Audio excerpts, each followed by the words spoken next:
विद्यालय बड़ भाई भौणी मैंने आम ग्रहण विदाय नहीं चली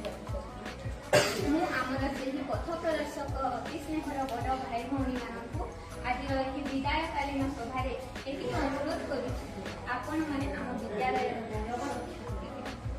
आमर परम पूज्य अति आपणार शिक्षक शिक्षार्थी मान आदर्श जीवन में पाठ्य कर भविष्य जीवन यात्रा पथरे आगे चलिए बोली मु विनम्र अनुरोध करुँ। आम विद्यालय हूँ गोटे प्रधान शिक्षक होती परिवार मुख्य आमर पूज्य शिक्षक शिक्षयित्री माने होती परिवार अन्यतम सदस्य सदस्य से माने आमर आदर्श और पथ प्रदर्शक आपण मैंने यही परिवार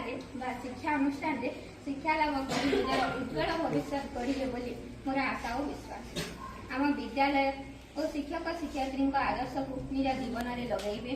आम प्रति स्नेह और श्रद्धा अटूट रखिए। यही विद्यालय पवित्र माटी जी थोड़े पाद रखिकी सी मनीष मनीषटीए होती बड़ भाई भौणी भाव में आपण मैंने आमको जो स्नेह श्रद्धा और भल पाइबा ताकू आम के भूली पारू ना।